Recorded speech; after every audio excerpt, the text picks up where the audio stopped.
خانم پروکورور شما اینجا استید. حاضر ما عملیات رو سر میکنیم. خوب انتظار میشوم. خداوند به شما مددگار. تشکر خانم پروکورور.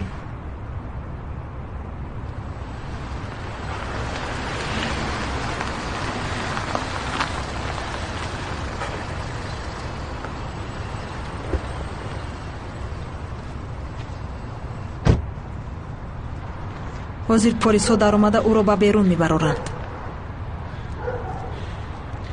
دریامن هم میدرایم. سفسطه نگوی. ما چی عهد کرده بودیم؟ تو مرا در حالت ناگوار میگذاری. مبادا یگان حادثه روی ندهد. روی نمیدهد.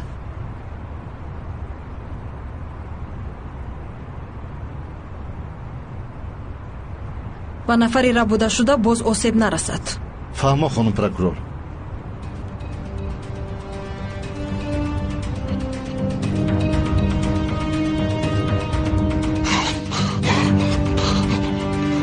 چی گپ است؟ خدایا دردش خروج کرد. او زیاد طاقت کرد. باید که ها میمرد. اکنون چی کار میکنیم؟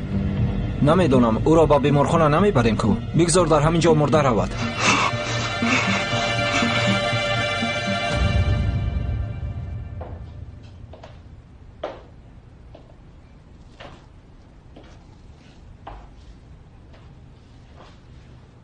تو اینجا چی کار میکنی؟ هیچ چیز، هم تو آمدم.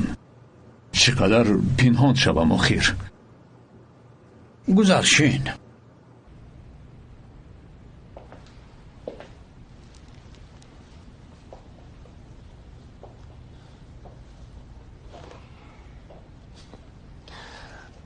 خسته می نمایی. به فکرم شب را وزین گذراندی. این را نپرس. دلت را احتیاط کن. خیر ما دوام میدهیم.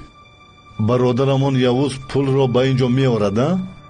خر بری می آورد. از برای آدمش او حتما می آورد.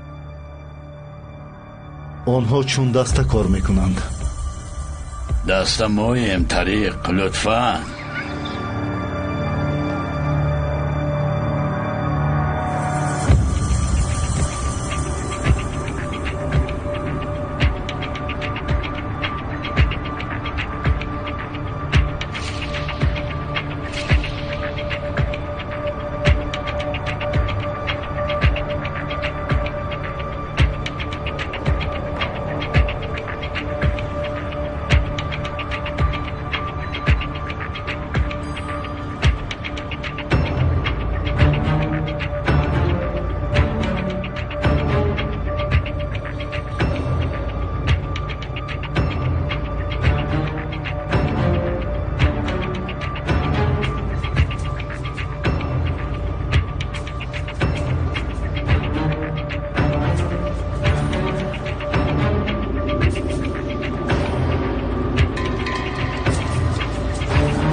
این خواهش تو برابر به خودکشی است یوز. شاید چنین باشد عرفان، ولی این چیزی که من از تو خواهش دارم مرگ مردانه است. اگر گفته مرا نکنی من خودی همین شب تمام عکس های تو را در اینترنت پخش میکنم. نامت عمر باد شرمنده میماند. اهل عائله دیگر به کوچه برآمده نمیتواند. این کار را نکنی یوز. تو دیگر انتخاب نداری. یا گفته مرا میکنی یا اینکه عمر باد در نزد سمی شرمنده میمانی.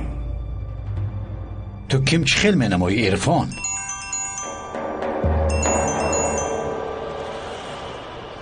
اکی سمی اجازت میدی؟ بله بله. گوش میکنم. پلیس حمله کرد؟ تو چی ها میگویی؟ چطور اونجا رو پلیس ها یافتند؟ بلا زنت. چی شده است؟ پلیس ها به جایی که ما آدم یوز رو نگاه میداشتیم حمله کردند. پلیس ها آن مکان رو چخیل پیدا کردند.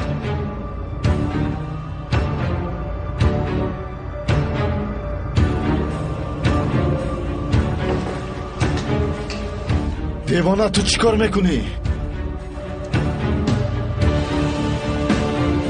اکی عرفانتان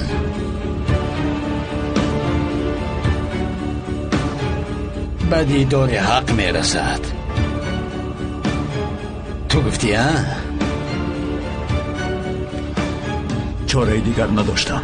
اکا عرفان سلاحت را پایین کن. با خدا کی میپرونم. سلاحت را فرار.